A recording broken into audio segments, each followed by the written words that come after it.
Hey everyone, welcome back to another video, and today I'm going to be showing you what your Hyrox off-season plan should look like, both from a periodization point of view, so from the long term, and what your trend should look like day to day based on your specific weaknesses at Hyrox. So without further ado, let's get straight into it. Okay, so this is take 2 of recording this because I had some lovely badly handwritten notes on the board and then my mic just didn't decide to pick up any audio. So we're going to have to ditch the board because I've rubbed it off and written something else on there. So I'm going to talk to you naturally without any aid. So bear with me a bit. Okay. Going into it now then, if you do Hyrox, if we're being realistic, you're going to find one of two things a bit harder. You're either going to excel at the running or you're going to excel at the stations. Okay. Now, if you really think about the stations and break them down, things like your burpees and your ski in the row are going to be more linked to the aerobic side of things, which therefore will probably be the people who are better at running might not suffer on those quite as much. Then you've got the sleds, for example, where someone who is better at running might suffer more, okay? So if you break this down, you're either going to have a strength issue, where, for example, the sleds cause you problems, or you're going to have an aerobic issue, where the running and the endurance side of Hyrox causes you problems, okay? So we're going to use those two different pathways and tell you how it's different based on how you train for each of them. So, first things first, we're going to start with the strength, okay? Now, I need to stress that I've just mentioned that this is probably for those of you who struggle with the sleds. Don't just be training the sleds or just be training the stations when you're doing your off-season, okay? We're looking to be a bit more general, and you need to understand that there's other things that are going to get you better at pushing a sled than just pushing a sled. You don't have to be killing yourself pushing 300 kilos on the sled for 5 times a week, okay? We're going to be a bit smarter than that. We're going to be a bit more creative, okay? So don't just do the stations for your strength work, okay? You need to be doing strength work a minimum of 3 times a week. If strength is your focus and you really want to improve that, 3 times a week is how you should be training at least. We want the frequency, we want the volume, and to do that, it's much easier if we do it 3 times a week, okay? Now, the way the program should look across a long period of time, now I'd suggest having 3 blocks, and I do this with a lot of my athletes and a lot of programs. Now, I'm not going to give any fancy names to these blocks because it doesn't really matter. But the first block, you should be focusing on accumulating volume. What I mean by volume, volume can be doing more reps on the next exercise each week. It can be increased mechanical tension, so more tension on the muscle, okay? It can be increased weight, okay? Total weight lifted in a session across some weeks, okay? Either way, your first 4 to 6 weeks should be focused on accumulating volume. Second block, we're looking to increase intensity. So that volume is going to go down a bit, the intensity is going to go up. i.e., reps will go down, weight goes up a little bit, okay? Then slightly shorter block on that, probably 3 to 4 weeks. And then we're going to go into what I call peaking phase, where you should have a test of some sort of strength metric where you can easily track your progress to see if this block has worked, okay? 2 to 3 weeks peaking. And I would suggest then that the volume goes down again and the intensity goes even higher. So you can see the trend throughout these 3 blocks, okay? That's an overview of how your strength training should look. In the next part of the video, I'm going to go through how it should look on a day-to-day basis. Now, if you're one of those that struggles with the run, so the aerobic, how are we going to sort your aerobic out? Well, okay. First thing we need to think about, obviously, you're going to be thinking of doing zone 2 work, running, etc. Yes, absolutely. But one note for that is that you shouldn't be increasing your volume of running by more than 10% each week.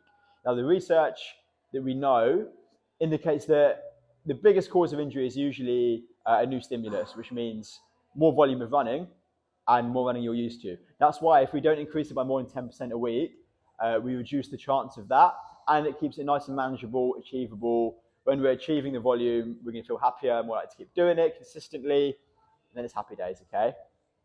So don't increase the volume by more than 10%. That's your first note with aerobic, okay? Your second note of aerobic is it doesn't have to be running. If you have issues at the moment with running, then sub it out for the bike or something for now. You can still gain aerobic fitness without running. Obviously, the stimulus of running is over half a Hyrox, okay, when you include the rock zone as well. So it'd be good if we could do it by running. Not absolutely essential though, okay? And lastly, for your aerobic work, we're looking at maintenance only when it comes to mixed modal.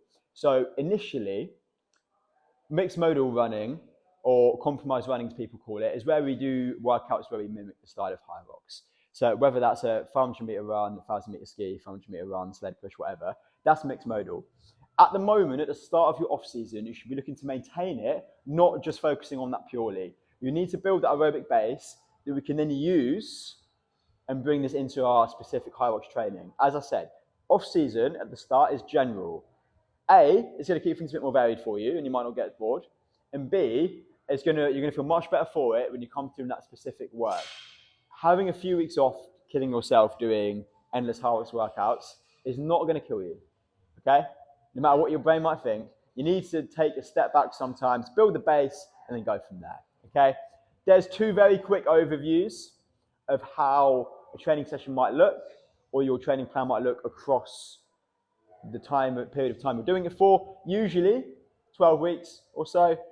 I'm now going to take you through how your training might look on a day-to-day basis. Okay, so now I'm going to show you what your training can look like, especially at the start of your off-season plan on a day-by-day basis, okay? So we've got our two pathways that I mentioned before the technical malfunction earlier, strength and aerobic, okay? So whilst there's some similarities here, there's some key differences as I explained earlier. So you've got 3 strength sessions guaranteed with a 4th optional on the strength pathway. So we're going to focus on a hinge on a Monday. We're going to focus on a squat movement pattern. We're going to focus on a single leg movement pattern on the Saturday, okay? Hinge movements can be anything like your deadlifts, RDLs. Obviously, squat movement patterns, any form of squat, goblet, front, back squat. Single leg, obviously, Bulgarian split squats, lunges, step-ups, lateral step-ups, the works. All of these sessions should be full body strength training sessions. However, I want you to have your main lift focusing on that because that's the most important for transferring over to our Hyrox, okay? On the Tuesday, I put strength, so that's your aerobic maintenance. So that's an extra strength session if you want it. But if you don't feel like you want that much strength training, then you can do a bit of aerobic work just to maintain that. Friday, you have got some aerobic maintenance. You should be trying to keep it topped up at least once per week. Whether that means you do a half-hour run, 45-minute run, zone 2, whether that means that you want to have this aerobic maintenance maybe as a little bit of a mixed modal to work on some station efficiency and keep that topped up, equally up to you, okay?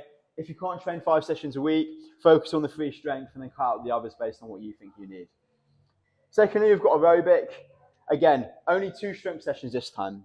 So I've decided that I think the best things to focus on is the hinge and the single leg. So we've kept those strength sessions in. Again, keep it full body, but make sure you have a hinge and a single leg movement for sure. And then Friday, a little bit different. That's where we're going to try and keep maintenance of our running speed. So you can do some intervals, whether that be 5 by 1,000, something like that. Or you want to do a lactate threshold work. If you want to know how to do some lactate threshold running, check my other running videos because there's plenty of information in there about how to go about that.